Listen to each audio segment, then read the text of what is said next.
पुरुषोत्तम मास के पावन अवसर पर हरि गुरु वैष्णव की कृपा से मानव जीवन का सर्वोत्कृष्ट फल सत्संग की प्राप्ति हमको प्राप्त हुआ। उसमें जो क्रमबद्ध हम कथा सुन रहे थे, कुछ आचार्यों की हमने दो चरित्र श्रवण किए, गोस्वामी तुलसीदास जी महाराज, श्री रामानंदाचार्य जी। उसके बाद अब हम लोग कुछ ब्रज की कथा श्रवण करेंगे। ब्रज का क्या इतिहास है, ये ब्रज भूमि जो हमारे सामने भी प्रकट है कि इस दशा में जो हमें दिखता है, ये कैसे ये ब्रज प्रकट हुआ, पहले कृष्ण काल में क्या था, अब क्या हो गया, बीच में क्या हुआ था, थोड़ा वो कथा। उसके बाद कैसे हमारे आचार्यों ने, श्री रूप गोस्वामी पाद, सनातन गोस्वामी पाद जी, श्री लोकनाथ दास गोस्वामी पाद जी, श्री माधवेंद्र पुरी पाद जी, कैसे इन आचार्यों ने ब्रज भूमि को प्रकट किया, कैसे यहाँ पर जो है श्री विग्रहों की स्थापना हुई है। तो वो सारी कथा हम श्रवण करेंगे। ये कथा हमको पता होना बड़ा ज़रूरी है क्योंकि ये हमारी धरोहर है, हमारा इतिहास है। अगर किसी व्यक्ति को अपना इतिहास पता न हो तो वो अपने जो एंसेस्टर्स हैं, पूर्वज हैं, उनके प्रति कभी भी श्रद्धावान नहीं हो सकता। तो हमें पता होना चाहिए हमारे जो गुरु वर्ग हैं, आचार्यगण हैं, उनकी कितनी बड़ी देन है, कितना बड़ा उनका त्याग है, कितना बलिदान है, जिसके कारण आज हम जो प्रस्तुत जो भी हमारे सामने ब्रजभूमि है, जो करंट हमको जो दिखता है, वो कैसे हमारे सामने दृष्टिगोचर है, ये हमको पता होना चाहिए क्या क्या हुआ। तो इसमें जो ब्रज है, ब्रज का अर्थ क्या है पहले यही पता होना चाहिए। ब्रज का अर्थ होता है जो गमनशील है, जो चलता फिरता है। तो ब्रजभूमि जो है भारत का प्रधान तीर्थ ही नहीं है, अपितु पूरे विश्व में ही ये, जिसको पता है इसकी महिमा, उसके लिए ये बहुत बड़ी बात है। ब्रज में वास करना, इसके प्रति बहुत लोग लाभान्वित रहते हैं। हम तो सौभाग्यशाली हैं, हमारा भारत भूमि में इधर नॉर्थ की तरफ जन्म है। हम लोग 1 मिनट में पहुंच जाते हैं वृंदावन। जो लोग साउथ इंडिया में रहते हैं, हम जानते हैं कुछ लोगों को जिनको ब्रजभूमि, जिनके हृदय में प्रकट हो गई इसकी महिमा, लेकिन फिर भी वो आना चाहे तो कितना मुश्किल होता है उनके लिए आना। कभी आते भी हैं तो 15-20 दिन के लिए आते हैं और फिर बहुत जल्दी आना हो नहीं पाता। लेकिन हम लोगों के लिए जो आसपास रहते हैं वो बहुत ही जल्दी आ जाते हैं। तो यहाँ बता रहे हैं कि यहाँ पर तो हर प्रकार से ये धर्म के आचार्य, संत महात्माओं के प्रचार का मुख्य केंद्र, और शिल्प कला, भारत की जो हमारी स्थापत्य कला थी, उसका भी प्रधान आश्रय स्थल रहा है। जितने बड़े बड़े मंदिर मथुरा में थे, उतने पूरे विश्व में कहीं ऐसे शिल्प कला ऐसी देखने को मिलती नहीं थी। जो कृष्ण मंदिर था, जन्मभूमि थी, कृष्ण जन्मभूमि, कहते कितनी ही तोपें लगा करके उसको उड़ाया गया था। इतना विशाल और भव्य मंदिर था। आगे आपको बताएंगे कथा उसकी थोड़ी, कि उसको गिराते गिराते हालत खराब हो गई थी उनकी, तोड़ते हुए मूर्तियों को। और कितना ही सोना, चांदी और जो है हीरे इत्यादि लेकर के यहाँ से महमूद गजनवी जब आया है, हमला किया है, तो लेकर के गया है। तो कितना भव्य होता था ये मथुरा, क्या थी इसकी कथा, वो हम सब सुनेंगे। और अगर ये तो हमने बात की थोड़ी शिल्प कला की, स्थापत्य कला की, कि कैसे यहाँ पर मंदिर थे, ये सब था।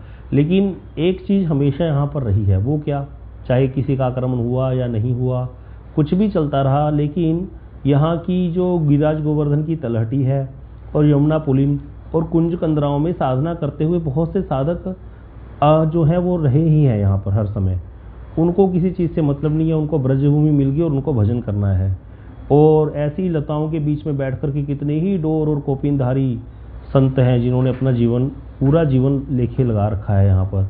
ऐसे भी संत आपको आज भी गिरिराज जी की परिक्रमा में मिल जाएंगे, जिनके पास आप देखोगे कि कमरा सा है छोटा सा, वो मूविंग है, टायर लगे हुए हैं, और उनके पास 1008 शिलाएं हैं, छोटी छोटी पत्थर हैं। उन पत्थरों को वो एक पत्थर उठाते हैं, दंडवत करते हैं, आगे रखते हैं, फिर दूसरा उठाते हैं, दंडवत करते हैं, आगे रखते हैं। इस प्रकार 1008 बार एक ही जगह दंडवत करते हैं, फिर आगे बढ़ते हैं गिरिराज जी की परिक्रमा। ऐसे करते करते परिक्रमा कर रहे हैं गिरिराज जी की। तो लगभग 30-35 साल में ये परिक्रमा पूरी होगी, ऐसा जो कोई व्यक्ति परिक्रमा कर रहा है। क्योंकि 1000 बार एक ही जगह पर लेट करके उठना तो एक ही दिन में मुश्किल से होता होगा। तो ऐसे करते करते वहीं वास करते हैं, वहीं रहते हैं, वहीं शौच करते हैं, वहीं खाते पीते हैं, जो भोजन कभी भूख लगती है, ऐसे ही जीवन अतिवाहित करते हैं गिरिराज जी में। ऐसे कितने ही संत हैं, एक नहीं है। छुप छुप करके रहने वाले, कुछ प्रकट हैं, कुछ छुपे हुए हैं, सब प्रकार के हैं।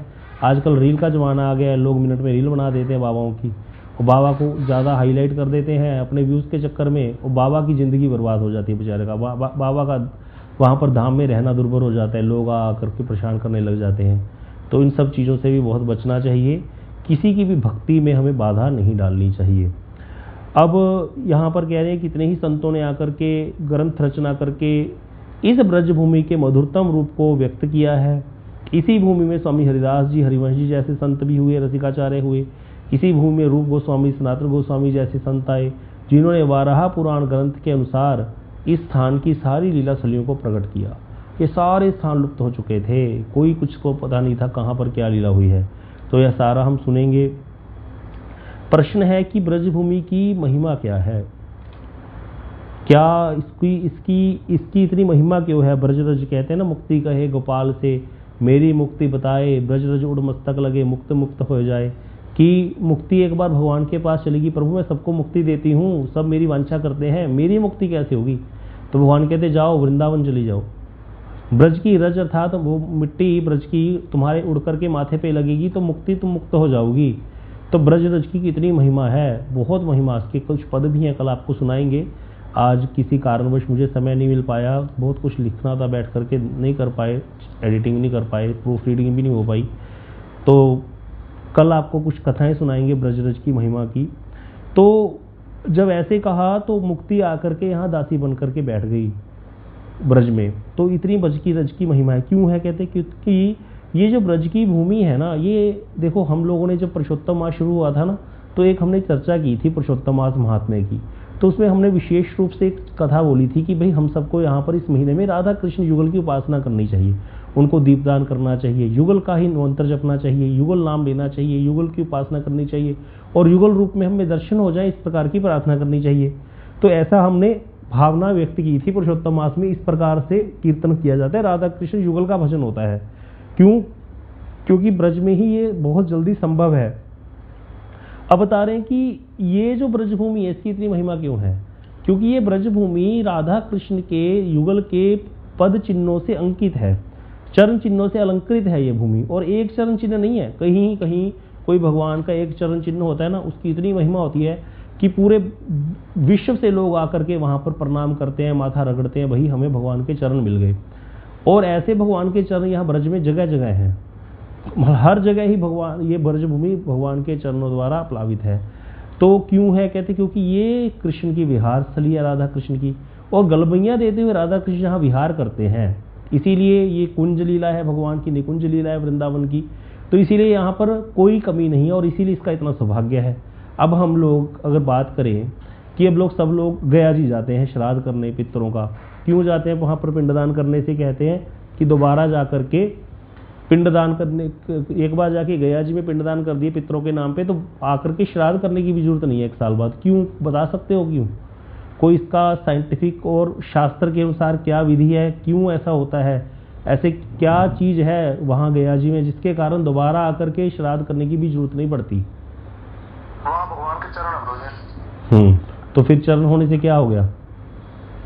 तो वहाँ पे उसकी मानता है, मतलब भगवान के चरण दोबारा करने की मुक्ति मिल जाएगी। हाँ तो कैसे, वो तो मानता तो है, लेकिन उसका लॉजिक भी तो होगा कोई।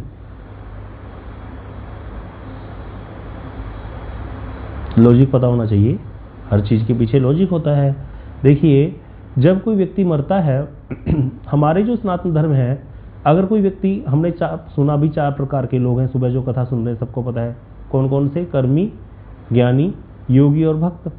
तो ज्यादातर इसमें कौन से होते हैं, कर्मी, ज्ञानी, योगी और भक्त में ज्यादा परसेंटेज किसकी है, कोई बताएगा?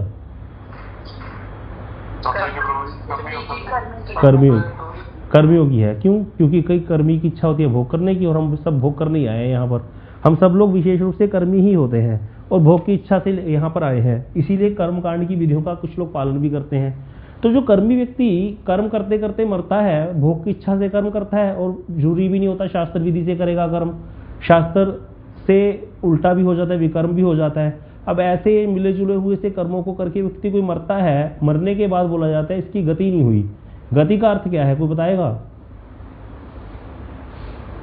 सारी चीजें क्लियर करो, अच्छे से करते जाओ क्लियर। गति का अर्थ क्या होता है? मतलब है कि उसको आगे की उस पर से बॉडी नहीं मिली, मतलब वो यहीं रह गया है, भटक रहा है। बॉडी तो नहीं मिलती होती, बेसिकली बोलना चाहिए गति का अर्थ होता है उसको रास्ता नहीं दिखा गया। कपिल प्रभु क्या बता रहे थे? हाँ जी प्रभु जी, जैसे बंदा मर जाता है जी, ठीक है ना, उसका जो शरीर है वो 5 भूतों में लीन हो जाता है, बिल्कुल, आत्मा है हाँ वो भटकती रहती है, हाँ उसकी गति, उसको गति बोलते हैं। हाँ बिल्कुल, मतलब आत्मा भटकती है, मतलब उसको यही नहीं पता मुझे जाना कहाँ है। वो इतने कर्म उल्टे पुल्टे करके मर गया व्यक्ति, अपने आसक्तियों में, संसार की, पुत्र परिवार में इतना उलझ गया कि उसकी गति नहीं हुई। या तो उसकी निमन गति हो जाती है, देखो जीवात्मा की गति क्या है, या तो वो नीचे योनि में चला जाएगा, कीट पतंगा पशु पक्षी बन जाएगा, पेड़ पौधा बन जाएगा, या पर्वत बन जाएगा, ये सब भी योनियां हैं 84 लाख योनियों में, वैसा बन जाएगा। वो भी नीचे की योनियों में चला गया। अब मान लो नीचे की योनि में भी नहीं गया, ऊपर की योनियां भी नहीं मिली उसको, मतलब ऊपर की योनियां मतलब कि भाई पितरलोक पहुंच जाता, पितरलोक में रहता, उसके बाद देवलोक पहुंच जाता, देवता बन जाता स्वर्ग में। हम लोग को लिखवाते हैं ना मरने के बाद, हमारे स्वर्गवासी दादाजी, हमारे स्वर्गवासी दादी जी का अमुक तिथि को रस्म पकड़ी है। तो इतनी आशंका हम लोग, इच्छा हम लोग करते हैं, इतनी सारी लोग आशा करते हैं कि हमारे पूर्वज स्वर्ग में गए होंगे। हाँ, तो स्वर्ग तक की गति की बात हम करते हैं भाई, कर्मकांडी लोग, और है भी। तो स्वर्गवासी लिखवा देते हैं, तो स्वर्ग में वो देवता बन जाता है कम से कम, चलो हाँ, उसको वहां पे भोग भी प्राप्त होंगे सारे। और उसके बाद भी कोई लोग है, स्वर्ग के बाद भी कोई बता सकता है? हाँ, स्वर्ग के बाद भी लोग हैं, ब्रह्मलोक है, उसके बीच में सिद्धों के लोक भी हैं, सिद्ध लोक है, और भी कुछ लोग हैं जहां पर देवताओं से श्रेष्ठ पुरुष जो वास करते हैं। ब्रह्मलोक उसके सबसे ऊपर ब्रह्मलोक है, ब्रह्मलोक में ब्रह्मा जी निवास करते हैं। ब्रह्मलोक के ऊपर भी कुछ है,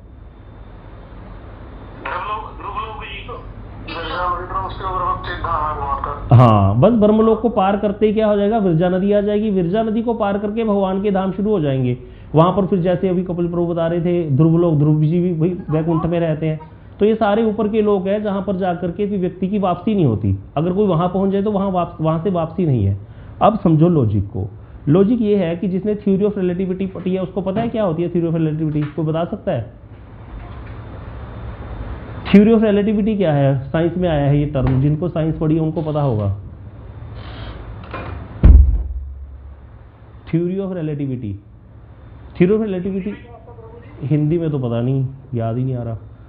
थ्योरी ऑफ रिलेटिविटी क्या कहती है कि अगर कोई व्यक्ति, जैसे किसी को ना वो स्पेस में भेज दिया गया था, तो वो जब पार कर गया था तो ऊपर के लोक में, और नीचे जब यहाँ आया तो यहाँ देखा उसने कि यहाँ तो लोग बूढ़े हो गए हैं और वो भी जवान बैठा है, क्योंकि ऊपर की गति में समय की और नीचे की समय की गति में डिफरेंस होता है, ऊपर जितना हम जाते जाते हैं। तो ये बात साइंस में प्रूव्ड है। ऐसा कुछ था कि 2 भाई गए थे, एक ही आयु के थे, एक नीचे रह गया था, एक ऊपर था। तो वो जब बड़ा जो गया था, मतलब ऊपर गया था, वो जब वापस आया तो उसका भाई तो बूढ़ा हो गया था जबकि वो जवान था।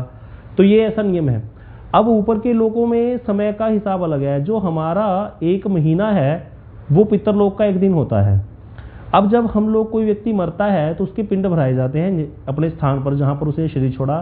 सनातन धर्म में इतनी व्यवस्था है ना, कर्मकांड में भी, कि कोई चिंता भी नहीं कर सकता कि जितने मर्जी बुरे कर्म करके गया हो तब भी उसको पितरलोक तक पहुंचाने की सिस्टम है। कि कभी उसको अगर शरीर नहीं मिला, चाहे ऊपर की योनि या नीचे की योनि का अगर शरीर नहीं मिला उस व्यक्ति को अगले जन्म में, तो उसको, अगर आत्मा ही है अभी भटक रहा है, तो उसको पितरलोक तक पहुंचाने की व्यवस्था शुरू में घर में ही पंडित जो आते हैं वो पिंड भरवा देते हैं और उसको पितरलोक तक वास करवा देते हैं पहले ही दिन, जब उसको हम जो है संस्कार करके आते हैं। फिर रास्ते में घड़ा फोड़ के आते हैं। क्यों आते हैं? घड़ा होता है शरीर, ये शरीर के सदृश है। उसको दिखाया जाता है भैया ये घड़ा फूट गया, क्योंकि आत्मा की शरीर में इतनी आसक्ति होती है। हम अपने आप को शरीर समझे बैठे हैं ना, इसीलिए तो हमको कोई गाली देता है, गुस्सा आता है।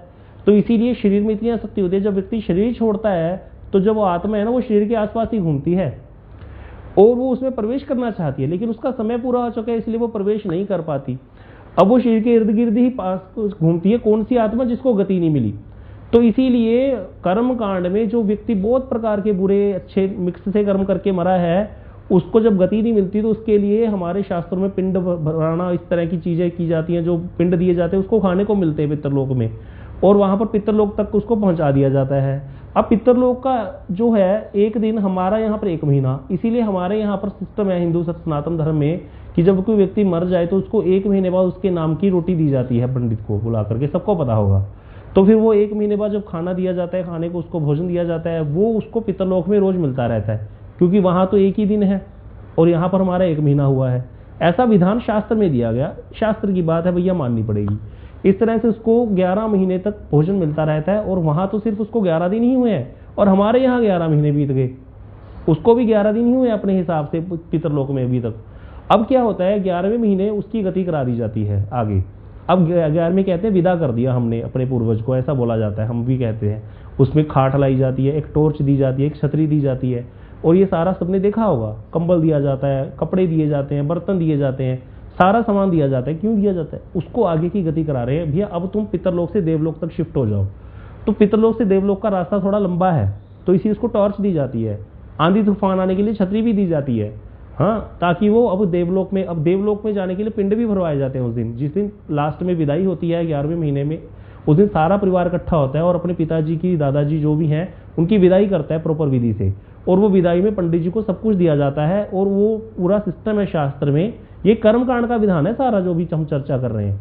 तो उसको पितरलोक से लेकर के देवलोक तक पहुंचा दिया जाता है। अब देवलोक से आगे की गति कर्मकांड में है नहीं, देवलोक तक की गति कर्मकांड करवा सकता है। अब देवलोक तक पहुंचा दिया, अब देवताओं का 1 दिन और हमारा 1 साल होता है।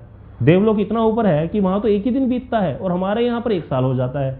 अगर कोई व्यक्ति यहाँ से बैठे देवलोक चला जाए, तो जब उसी समय मान लो वापस आ जाए, तो यहाँ जब वापस आएगा तो 1 साल बीत चुका होगा और अभी तक तो वो 1 ही दिन लगा के आया होगा वहां पर। मान लो 1 नाइट स्टे किया उसने इंद्र के पास रह करके, और जब वापस आएगा तो यहाँ पर 1 साल बीत चुका होगा। यहाँ पर 2027 शुरू हो गया होगा।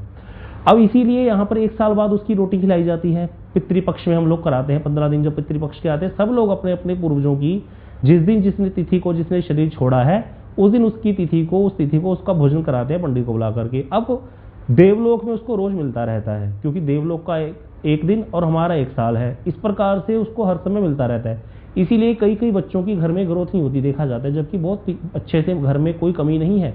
माता पिता बहुत अच्छे से खिला पिला रहे हैं, सब प्रकार से दवाइयां भी दिला रहे हैं उसको, मच्छी के कैप्सूल खिला रहे हैं, इसको भूख नहीं लगती, ये करो वो करो, लेकिन वो बच्चे की सेहत ही नहीं बनती। क्यों नहीं बनती? कोई कारण बता सकता है?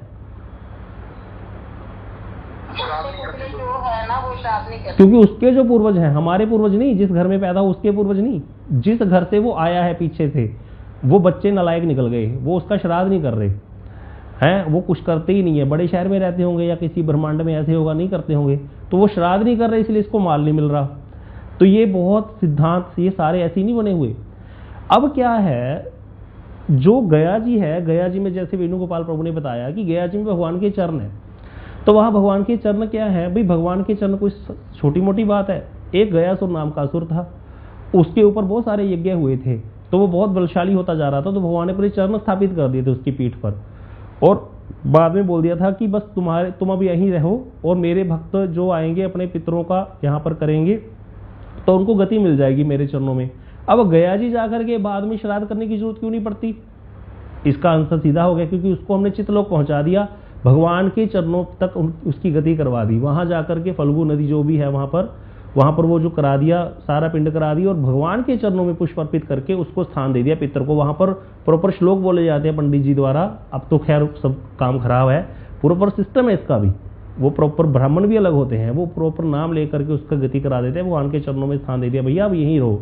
अब जिसको भगवान के चरणों में स्थान मिल गया, यद गतवा न निवृत्तन्ते तद्धाम परमम, जिसको भगवान के धाम ही मिल गया, भगवान के चरण ही मिल गए, उसको तो वापसी नहीं होगी। इसीलिए फिर उसका आपको हर महीने या हर साल वाला तो खत्म ही हो गया ना कहानी, क्योंकि देवलोक से तो गति हो गई है, उसकी बात आगे निकल गया। अब फिर भी कई लोग कहते हैं करते रहो भैया, कम से कम बच्चों को शिक्षा मिलती थी, वो एक अलग बात है, लेकिन उसकी गति हमने करा दी, ये भावना है।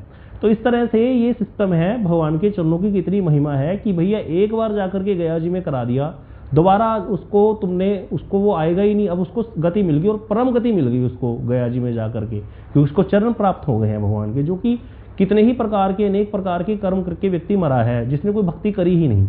अब जो भजन करते हैं उनकी बात अलग है, फिर वो तो कुछ करें ना करें, उनका तो भजन का फल के हिसाब से उनको, भजन के प्रभाव से उनको अगले जन्म में अपना वैसा ही इन्वायरमेंट मिलेगा जैसा उन्होंने भजन किया है। वो हमने गीता के 6वें अध्याय में लास्ट में आया था ना, कि अर्जुन ने प्रश्न किया, छिन्न भिन्न हुए बादल की भांति नष्ट तो नहीं हो जाता जो आपका भजन कर रहा है लेकिन सिद्ध नहीं हुआ। उसने माया भी नहीं पकड़ी, कर्मकांड भी नहीं कर रहा, वो कर्म भी नहीं कर रहा, और आपका भजन करता था, सिद्धि भी नहीं प्राप्त हुई, उसकी क्या गति होती है? तो बताओ क्या कहा था भगवान ने, किसी को याद है? वो धनवान परिवार में जन्म लेकर, अगर थोड़ा सा भजन करेगा तो धनवान में, हाँ जी, हाँ जी, अगर ज्यादा करेगा भक्तों के घर में, परिवार में, हाँ, तो महापुरुषों के घर में जन्म होगा और दोबारा उसको चांस मिलेगा। तो इसीलिए भाई भक्तों के लिए तो गति कराए कोई ना कराए, कोई श्राद्ध करे ना करे, उनका तो अलग ही हो गया ना। जैसे मिलिट्री के बंदे हैं, मिलिट्री का बंदा कोई अपराध करता है तो मिलिट्री ही उसको सजा देती है, पुलिस नहीं दे सकती उसको सजा, वो उसकी जुडिक्शन से बाहर है। इसी प्रकार भगवान के जो जन है उनका सारा सिस्टम अलग हो जाता है। योगी और ज्ञानी का भी इसी प्रकार से है, योगी और ज्ञानी भी कहीं ना कहीं योग कर रहे हैं भगवान के साथ, उनका भी उसी हिसाब से अरेंजमेंट मिलता है अगले जन्म में उनको, वो भी ऐसी है। लेकिन कर्मकांडियों के लिए बड़ा मुश्किल है। कर्मकांड विषय भांड इसीलिए बोले क्योंकि वहां पर कर्मकांड क्यों कर रहा है व्यक्ति? भोग की इच्छा से, भोग की इच्छा भरी पड़ी है, कामना भरी पड़ी है अंदर, इसीलिए जो अच्छे बुरे कर्म करके मरा, इसके लिए ये सारे विधान जो कर्मकांड के दिए गए हैं। अब देखो हम चर्चा कर रहे थे भगवान के चरणों की, कि कितनी चरणों की महिमा भगवान की। एक चरण चिन्ह भगवान कृष्ण का ओनली गया जी में है, और वहां जाकर के करने से भैया दोबारा ही आना पड़ता उस व्यक्ति को जिसका उसका नाम लेकर के वहां गति करा दी। तो यहाँ ब्रज की क्या महिमा होगी, जहां पर राधा कृष्ण के चरणों से अपलावित है ये भूमि, जहां पर नित्य ही रासलीला हो रही है, नित्य ही लीलाएं हो रही हैं राधा कृष्ण की। तो यहाँ पर तो गलबियां देकर के सारा दिन ही विचरते हैं राधा कृष्ण। इसीलिए कहते हैं ना, एक बार अयोध्या जाओ, 2 बार द्वारिका, 3 बार जाके त्रिवेणी में नहाओगे, 4 बार चित्रकूट, 9 बार नासिक में, बार बार जाके बद्रीनाथ घूम आओगे, कोटि बार काशी, केदारनाथ, रामेश्वरम, गया, जगन्नाथ, चाहे जहां जाओगे होंगे प्रत्यक्ष यहाँ दर्श श्याम श्यामा के वृंदावन सा, कहीं आनंद नहीं पाओगे। भैया रसिकों ने लिखा है कि भैया कहीं घूमे आओ, लेकिन वृंदावन जैसा आनंद कहीं प्राप्त नहीं हो सकता। क्या लिखते हैं रसिकजन? तीर्थ सुता के पग पग है प्रयाग जहां, बोले राधा जी के बरसाने जाओगे, एक पग चलोगे प्रयाग जाने का फल मिल गया, फिर दूसरा पैर उठाया दूसरा प्रयाग जाने का फल मिल गया। प्रयाग तीर्थों का राजा है।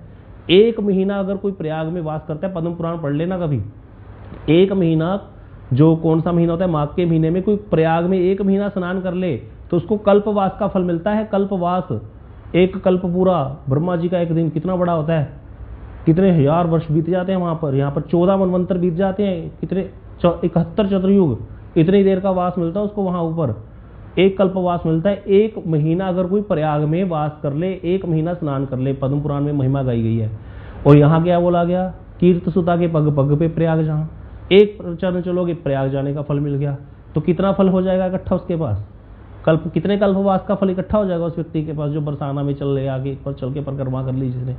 और केशव के केली कुंज कोटि कोटि काशी है, करोड़ों करोड़ों काशियां यहाँ पर कहते, जितने केली कुंज है ना, ये कुंजे जो है ये सारे ही कोटि कोटि काशी हैं। यमुना में जगन्नाथ, द्वारका रामेश्वरम, पल पल पे बसते यहाँ अयोध्या निवासी हैं। गोपीन के द्वार द्वार, द्वार पे है हरिद्वार, बद्री केदारनाथ बसे दास दासी हैं। स्वर्ग अपवर्ग जथा लेकर करेंगे क्या, जानते नहीं हो वृंदावन वासी हैं। बोले हमें स्वर्ग का लोभ दिखा रहे हो। अभी हम बातें कर रहे थे ना स्वर्ग की, कितना अच्छा लग रहा था, बताओ। एक स्वर्ग में गति करा दी, टॉर्च दे दी, छतरी दे दी, पूर्वज हमारे स्वर्ग में पहुंच गया। हाँ, हमारे स्वर्गवासी दादाजी, कितना अच्छा लगता है सुनने में। और यहाँ कह रहे हैं मतलब स्वर्ग अपवर्ग जथा लेकर करेंगे क्या। अरे हमें स्वर्ग क्या करना, उसके बाद मुक्ति जो गया जी में मिल जाती है चरणों में जाने पर, मुक्ति भगवान की। बोले वो अपवर्ग था तो मुक्ति लेकर के करेंगे क्या, जानते नहीं हो वृंदावन वासी। अरे हमें तुम्हें पता नहीं हम वृंदावन में रहने वाले हैं भैया, हमें ब्रज की प्राप्ति हुई है। ये ब्रज रज की क्या महिमा है, ये कथा चल रही है।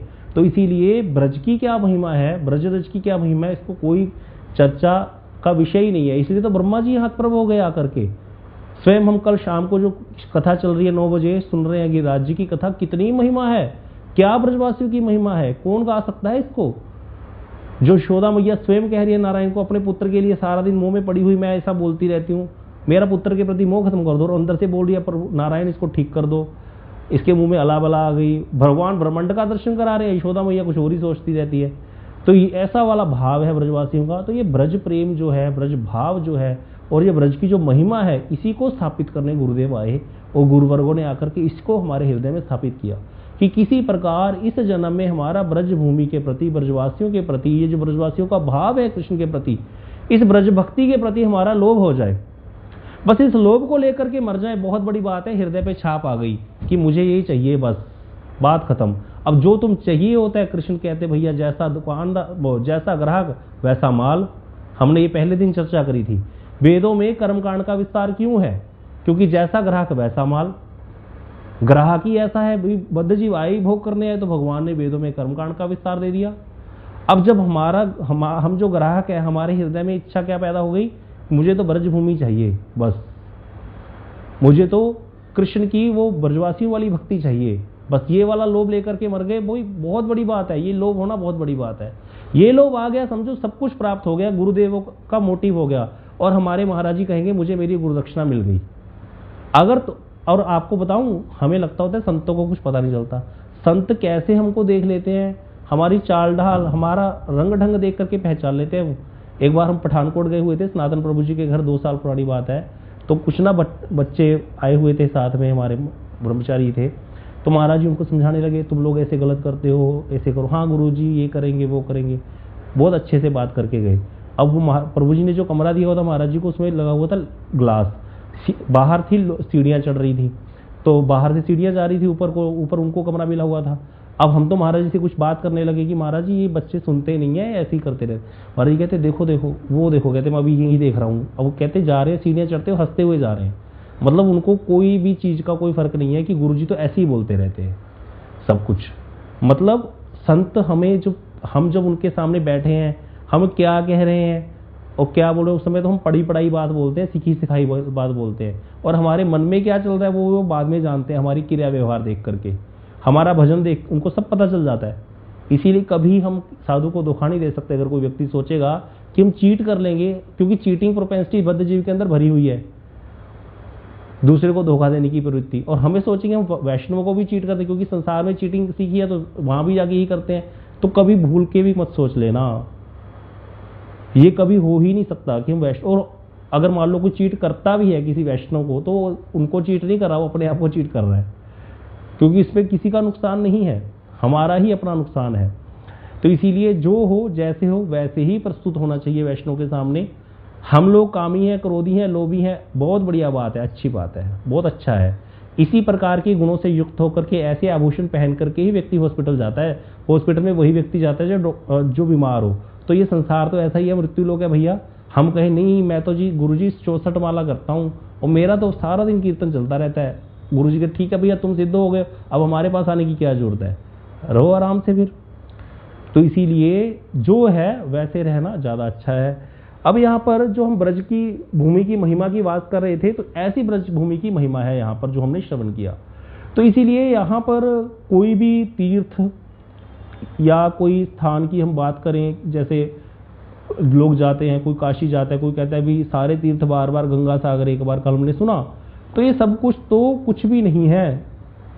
इससे बड़ा ब्रजभूमि से बड़ा कुछ भी नहीं है, और उससे भी श्रेष्ठ क्या जो आज हमने कीर्तन सुना, वैष्णव संघ। जय स्थान है वैष्णवन से स्थान वृंदावन। वैष्णव तो जहां जाते हैं उस स्थान को ही वृंदावन बना देते हैं। इसीलिए कीर्तन में भक्तिनोद ठाकुर जी लिखा है एकादशी कीर्तन में, जे दिन गृहे भजन देखी गृहे ते गोलोक भाई। जिस दिन घर में भजन होता है, कीर्तन होता है, वो घर घर नहीं वो गोलोक धाम बन जाता है।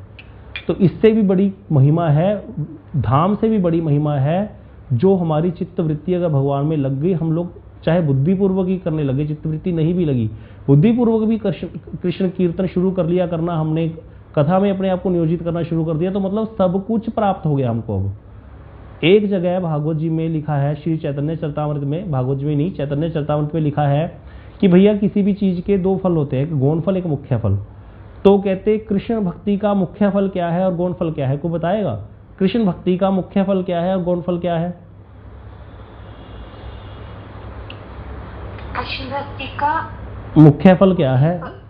मुख्य फल तो प्रेम भक्ति है, सेवा है ठाकुर जी। बिल्कुल ठीक है। और जो गौण फल है, जो संसार में जो हम अपने मन में इच्छा रखते हैं, वो हमें प्राप्त हो जाता है। और कोई? हाँ जी वेणुगोपाल प्रभु। मुख्य फल तो संतों का संग है, संतों की कथा है, और गौण फल तो जो संसारिक सुख है। और कोई? अच्युत प्रभु। मेन फल तो प्रेम है, और गौण फल है वो क्या? गौण फल में कई चीजें आती हैं, एक तो मुक्ति भी आ जाती है, एक संसार की भोग वासनाएं आ जाती हैं, एक संसारिक दुख निवृत्ति, संसार बंधन कट जाना। इसमें क्या आएगा? कई लोगों ने यहाँ पर ये बोला गौण फल है संसार की प्राप्ति होती है कृष्ण भक्ति का, ये कृष्ण भक्ति का गौण फल नहीं है। संसार तो उनको भी प्राप्त होता है जो कुछ भी नहीं करते। जो लोग भजन नहीं कर रहे उनको क्या मौज ले रहे हैं? इतने बड़े बड़े टाटा बिरला ये कौन सा भजन कर रहे हैं? क्या मौज ले रहे हैं? देखो कितने बड़े बड़े घर हैं इनके, अपने प्राइवेट जेट चलते हैं। ये कौन सी कृष्ण भजन करते हैं? गौण फल प्रभु जैसे ये अष्ट सिद्धियां, नवनीतियां वगैरह होगी, सब मुक्ति हो गई, ये सब। हाँ, मुक्ति कह लो, अष्ट सिद्धियां कह लो, ये सब गौण फल है कृष्ण भक्ति का। ये तो साधारण बात है। लेकिन चैतन्य चरितामृत में जब वो टॉपिक आया था हम लोग पढ़ के दंग हो गए थे। पता है वहां क्या लिखा था? बोले श्रवण कीर्तन तहार मुख्य फल और कृष्ण प्रेम तहा गौण फल। बोले कृष्ण भक्ति का मुख्य फल तो श्रवण कीर्तन है। अगर श्रवण कीर्तन आख्या भक्ति हो रही है तो मुख्य फल प्राप्त हो गया। कृष्ण भक्ति का मुख्य फल श्रवण और कीर्तन है। कहते प्रेम तो आ ही जाना है, प्रेम तो साथ में आ ही जाएगा अपने आप गौण रूप से। कितनी महिमा गाई है श्रवण कीर्तन की। जब हमने ये पढ़ा था ना, ये वाला प्यार पढ़ा था, तो हमारी सुध बुध खो गई थी। मतलब प्रभु जी को प्रभु जी ये कहाँ, ये कैसे लिख दिया यहाँ पर? जनरली कोई भी फल है, साधन और साध्य की चर्चा की जाए तो साधन है भैया भगवान का भजन करो, साध्य है कृष्ण प्रेम, कृष्ण सेवा मिल जाएगी, संबंध या ज्ञान हो जाएगा। और यहाँ क्या लिख दिया भैया? मुख्य फल तो श्रवण कीर्तन है। और वो बात बिल्कुल सत्य है। जिसका श्रवण कीर्तन रेगुलर शुरू हो चुका है बस उसको चुन लिया भगवान ने। और जिसका किसी भी कारण से नहीं हो रहा, चाहे कोई भी कारण आ गया बीच में, वो छोड़ो। अब किसी भी कारण से नहीं हो रहा तो बस अभी बाधा है, अभी कर्म बंधन है, अभी कोई ना कोई अनर्थ है जो बाधा प्रदान कर रहा है। चाहे कोई भी है, वो कोई भी अनर्थ हो जाए अलग हो बात है। लेकिन जिसका श्रवण कीर्तन आख्या भजन शुरू हो गया, भजन अपना नाम नियमित माला चल रही है, नियम से कर रहे हैं, भजन कीर्तन कर रहे हैं, सब कर रहे हैं, साधु संग हो रहा है, कीर्तन कथा सुन रहे हैं, भाई उसको मुख्य फल मिल गया। ये मुख्य फल बताया वहां पर। इसके प्यार ढूंढ के आपको प्यार भी दूंगा। तो इसको पढ़ करके तो हम दंगी हो गए थे। और प्रभु ने कहा था देखो यही तो कृष्ण भक्ति का फल है कि हमारा नियम बन जाए। नियम बहुत बड़ी वस्तु है, इसको साधारण मत जानिएगा। अब बता रहे हैं ब्रजभूमि का क्या इतिहास। तो बता रहे जब इस ब्रजभूमि की इतनी महिमा कि इसी रज में राधा जी और उनकी सखी मंजरियां जो हैं उनके प्रेमाश्रु गिरे हैं। प्रेम के अश्रु, मतलब अश्रु तो गिरते हैं, व्यक्ति कोई दुखी होता है, लेकिन एक अश्रु सुख के होते हैं, एक दुख के होते हैं। आंसू दो प्रकार के होते हैं, एक सुख के आंसू भी होते हैं।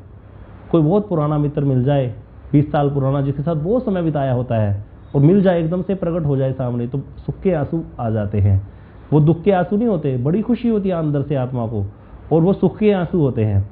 तो इसी प्रकार राधा और कृष्ण जो है, राधा जी और उनकी सखियों के प्रेमाश्रु से सिक्त है ये भूमि। और इसी रज को माथे पर चढ़ाने की लोकपति ब्रह्मा जी ने इच्छा की है, प्रार्थना की है। और उद्धव जी ने गुलम लता औषधि के रूप में यहाँ पर ब्रज में जन्म लेने के लिए प्रार्थना की है। इतनी सुंदर इस ब्रज की महिमा है। क्यों? क्योंकि यहाँ पर राधा और कृष्ण का नित्य विहार होता है। ये नित्य रासस्थली है भगवान की।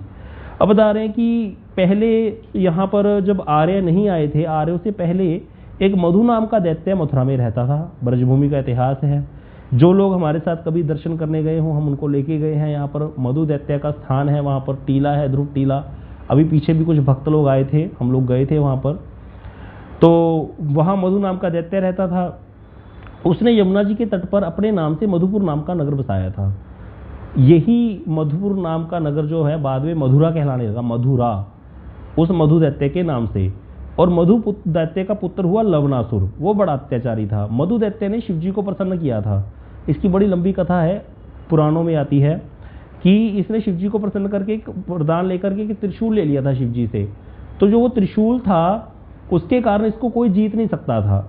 जब इसका पुत्र लवणासुर बड़ा हुआ, मधु दैत्य मरने वाला था, उसने अपने पुत्र को भी त्रिशूल दे दिया और कहा कि तुम इसकी नित्य प्रति पूजा करना, और कभी भी अकेले जब तुम्हारे पास ये त्रिशूल ना हो तब कोई विशेष योद्धा, कोई बड़े योद्धा के साथ तुम कभी भी लड़ाई मत करना। लवणासुर को बोल दिया मधु दैत्य ने। तो वो बड़ा अत्याचारी था। लवणासुर ने यहाँ आतंक मचा दिया, ऋषियों को तंग करने लगा, उनका मांस नोचने लगा। संत लोग, ऋषि लोग, उस समय राम जी का राज्य था, त्रेता युग चल रहा था। लवणासुर के अत्याचारों से दुखी होकर के रामचंद्र जी के पास पहुंचे हैं। रामचंद्र जी उस समय वनवास काट करके वापिस आ चुके थे। और वहां पर राम जी ने जब सुना कि मथुरा में तो ये हाल हो गया है, मथुरा नगरी बहुत ज्यादा कष्ट पा रही है, वहां पर संत वैष्णव लोग, तो भगवान चिंता करने लगे किसको भेजूं। तो उस समय शत्रुघ्न जी ने आकर कहा बड़े भैया को, अपने राम जी को, कि आपने मुझे कभी नहीं किसी कार्य के लिए भेजा, हर समय छोटे हो, दुलार करते रहे, इस कार्य के लिए मैं जाऊंगा। तब जा करके फिर जो हैं शत्रुघ्न जी आए थे यहाँ पर, और जब शत्रुघ्न जी यहाँ आने लगे तो उन्होंने कहा मुझे आपका विरह सताएगा, तो मैं आपके विरह में कैसे रहूँगा। तब राम जी ने उनको एक विग्रह दिया था। किनका विग्रह दिया था, कोई बता सकता है? वराह भगवान का। हाँ, वाराह भगवान का। एक आदि वराह भगवान का विग्रह था राम जी के पास, वो राम जी ने उनको दे दिया शत्रुघ्न जी को। बोले इसको स्थापना कर देना वहाँ मथुरा में उस दैत्य को मारने के बाद, और इसी में तुम्हें मेरे दर्शन हुआ करेंगे, तुमको मेरा विरह नहीं सताएगा। तो वो आदि वराह का मंदिर आज भी जो मथुरा में द्वारकाधीश का मंदिर है उसके पीछे ही विराजमान है। वहाँ पर 2 वराह हैं, श्वेत वराह और आदि वराह। वराह अवतार 2 बार हुआ है। एक वराह हुए हैं चतुष्पाद वराह, जिनके चारों पैर ही वराह के हैं। एक वराह हुए हैं 2 पैर वराह के, 2 पैर मनुष्य के, उसको क्या बोलते हैं, नरवराह बोलते हैं, नरवराह। तो वो नरवराह हैं जिसके 2 पैर मनुष्य के हैं, 2 पैर वराह के हैं। तो 2 वराह अवतार 2 बार हुआ है वराह अवतार। तो वहाँ पर आप कभी भी जाइए मथुरा में, द्वारकाधीश जी के मंदिर के पीछे थोड़ा सा चल करके ही, दोनों एक साथ ही, एक थोड़ा सा डिफरेंस है मंदिरों में, दोनों में वहाँ पर विराजमान है, और वो शत्रुघ्न जी द्वारा स्थापित हैं। ये वराह भगवान कोई साधारण नहीं है, ये काफ़ी साल अयोध्या में भी रहे, उसमें लंका में भी रहे हैं। उससे पहले कुबेर ने इनकी सेवा की है। बड़ी कथा है इनकी, कभी फिर करेंगे। तो मधु दैत्य का जो पुत्र था लवनासुर, उसको शत्रुघ्न जी ने ललकारा। राम जी ने बोल दिया था पहले ही, उसको तुम उस समय ललकारने जाना जब वो त्रिशूल की पूजा करने जा रहा होगा। उस समय उसके पास त्रिशूल नहीं होगा, तब तुम उसको ललकार करके उसको मार सकते हो। नहीं तो शिवजी का मोह त्रिशूल जो है उसके पास होने के कारण उसको कोई जीत नहीं सकता। तो शत्रुघ्न जी ने उसी समय उसको ललकारा। उसने कहा मैं थोड़ी देर बाद आकर के तुमको युद्ध करता हूँ, मेरी पूजा बाकी है। तो शत्रुघ्न जी जानबूझ करके हंसने लगे, बोले कायर ही ऐसी बातें किया करते हैं। जो योद्धा होते हैं वो जब कोई उनको चुनौती देता है तो उसी समय वो लड़ाई करते हैं। इतना सुनकर वो तो अपने आप को वैसे ही बड़ा अहंकारी था। कहता मेरे को योद्धा नहीं बोला तुमने, मैं तो बहुत बड़ा योद्धा हूँ, मैं क्या तुम्हारे साथ लड़ नहीं सकता। उसी समय उसने लड़ना शुरू कर दिया और शत्रुघ्न जी ने उसके प्राण हर लिए और फिर मथुरा में अपना राज्य स्थापित किया शत्रुघ्न जी ने। उसके बाद शत्रुघ्न जी के जाने के बाद शूरसेन नाम के राजा हुए, उन्होंने वहाँ पर राज्य किया और शूरसेन के समय में मथुरा का नाम पड़ गया शूरसेन जनपद और मथुरा उनकी राजधानी बना। तब से वहाँ पर आर्य संस्कृति का केंद्र और आर्य जाति जो है, आर्यवंशी शूरसेन राजा जो थे उनके लोगों का निवास स्थान हुआ। अब बता रहे इतना समृद्धशाली हो गया था उस समय मथुरा, इतना समृद्धशाली हो गया था, इतना गौरव बढ़ गया था भारत में, मथुरा का, उत्तर भारत में, कि दक्षिण में उसी नाम की एक नगरी बसाई गई जिसका आज भी नाम मथुरा है। आप नेट पे सर्च कर लेना। दक्षिण में मथुरा जैसी एक नगरी मथुरा बसाई गई थी। मथुरा नगरी इतनी व्यापक हो गई थी, इतना प्रसिद्ध हो गई थी। उसके बाद चंद्रवंश में याति नाम के राजा हुए हैं। ये सारी बातें चल रही हैं त्रेता युग की। त्रेता युग के बाद फिर एक याति नाम के राजा हुए चंद्रवंश में, उनके पुत्र हुए यदु। हमने कथा सुनी है, याति के 2 पुत्र थे, उसने यदु और पुरु। उसने यदु से अपनी जवानी मांगी थी, यदु ने जवानी नहीं दी थी, कहा था शरीर भजन के लिए मिला है। आपको जवानी क्यों चाहिए? बोला मुझे भोग से तृप्ति नहीं हुई। बोले भोग के लिए शरीर नहीं मिलता। अगर आप कहते कि मुझे भगवान के भजन के लिए चाहिए जवानी तो मैं दे देता, आपको चाहिए भोग के लिए, तो भोग वासनाएं तो आग में घी डालने के बराबर है। आग में जितना मर्जी घी डालते रहो कभी समाप्त नहीं हो सकती, इसीलिए मैं आपको जवानी नहीं दूंगा। तो इसीलिए यदु ने नाराज होकर के याति ने यदु को राज्य से बहिष्कृत कर दिया था और पुरु ने अपने पिता को अपनी जवानी दे दी थी। बाद में यदु ने फिर उसने क्या किया था, याति तो चला गया, उसने पुरु ने अपने भाई यदु को थोड़ा सा हिस्सा दे दिया था, ये वाला मथुरा का राज्य दे दिया था पुरु ने। तो इसी से यादव जो है, यादव और कौरव ये सारे एक ही वंश के हैं, पीछे पिता इनके एक ही हैं। कृष्ण के जो कृष्ण यादवों में हुए और ये पांडव इत्यादि सारे ये कौरव हुए, कौरव ये सारे एक ही हैं, पीछे से पिता इनके याति महाराज हैं। ये सारा इतिहास है। अब उसके बाद यदु के वंशी यदु मथुरा में रहने लगे। यादवों की शाखा वृष्णि वंश शाखा थी, वृष्णि वंश में कृष्ण का जन्म हुआ है। और भोजवंशीय जो शाखा थी, यादवों की भी अनेक शाखाएं हो गई। शाखाएं समझते हो ना, एक पिता उसके पुत्र हुए, फिर वो अलग अलग बट गए, ऐसे करते करते। तो भोजवंशीय शाखा में जन्म हुआ कंस का। कंस था भोजवंशी, शूरसेन इसमें राजा हुए। कंस का पिता शूरसेन था नहीं उग्रसेन था, शायद उग्रसेन था ना कंस का पिता तो। हाँ, अब उग्रसेन से कंस ने राज्य ले लिया, उसको वो कर दिया।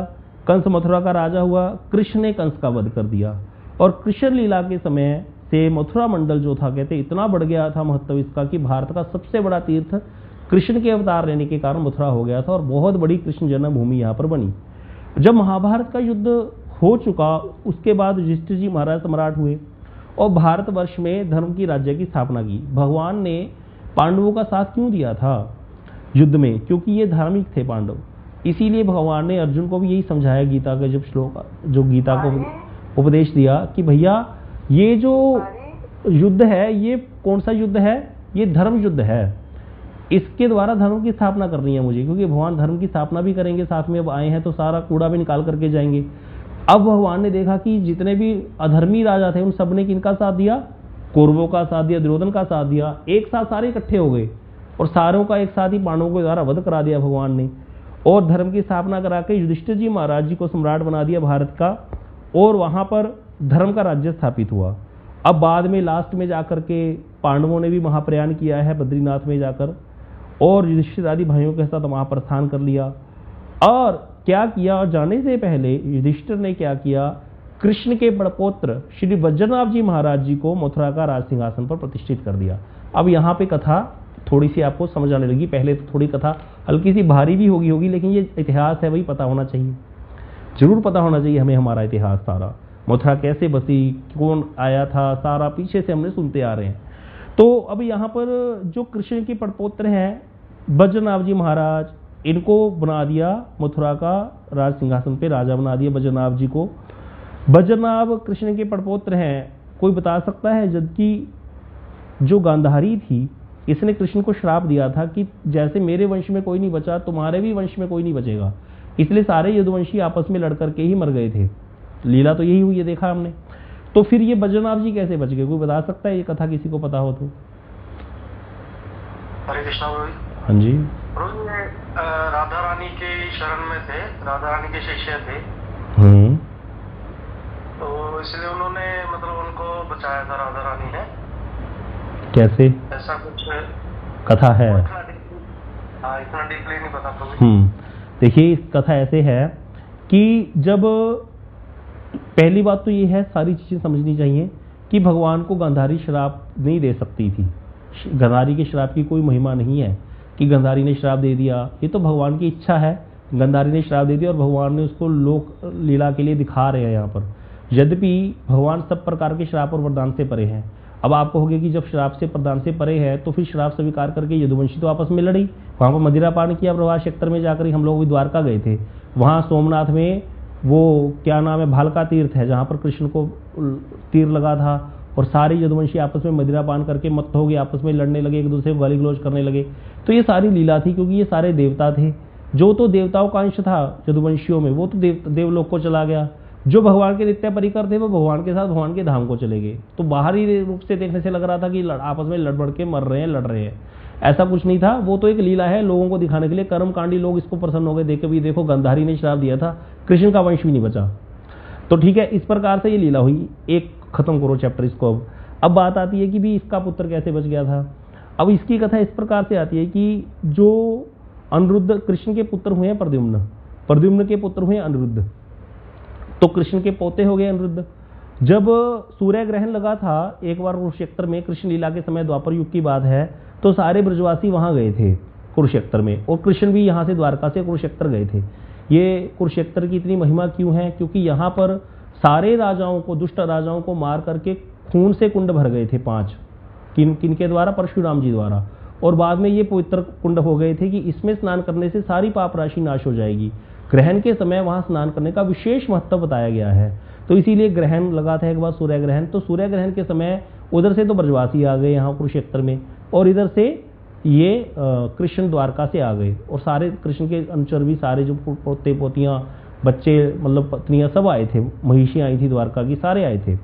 तो वहाँ की बड़ी सुंदर लीलाएं हैं। तो वहाँ पर जो ये थी ना, अनिरुद्ध जो है कृष्ण के पोते, इनकी पत्नी थी रोचना। इसकी राधा जी के प्रति बड़ी आसक्ति थी, क्योंकि इसने अपनी जो रोहिणी सास थी, दादी सास, उनसे बहुत कथाएं सुन रखी थी कृष्ण के बारे में कि कृष्ण कैसे लीलाएं करते थे। वही किसी किसी की रुचि होती है।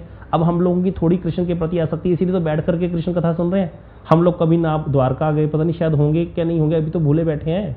लेकिन वो तो उस परिवार की थी, उसको कृष्ण के प्रति लोभ था, इसलिए उसने कृष्ण कथा सुनी। कृष्ण के प्रति बड़ी आसक्ति, राधा जी के प्रति उसे राधा जी की भी बड़ी कथा सुनी थी।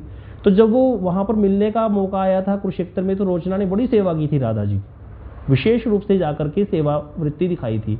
जब राधा जी की इतनी सेवा की तो राधा जी ने कहा था, रोचना सारे यदुवंश का नाश होगा लेकिन तेरा पुत्र बचेगा मेरी कृपा से, और वो दोबारा ब्रज की स्थापना करेगा। ये राधा जी के वचन थे। अब राधा जी तो कृपामयी सरकार है, वो तो होना ही था। रोचना के पुत्र हुए वज्रनाभ जी महाराज, कृष्ण के परपोत्र, कृष्ण के पुत्र प्रद्युम्न, प्रद्युम्न के अनिरुद्ध, अनिरुद्ध और रोचना के हुए वज्रनाभ जी महाराज। उन वज्रनाभ जी महाराज जी को युधिष्ठिर जी महाराज जी राजा बना करके चले गए। अब आगे की कथा हम कल श्रवण करेंगे। बहुत सुंदर सुंदर कथाएं हैं। आगे फिर ब्रजभूमि कैसे प्रकट हुई ये सब लीला सुनेंगे। और प्रेमानंदे हरि हरि बोल। वांछा कल्पतरुश्च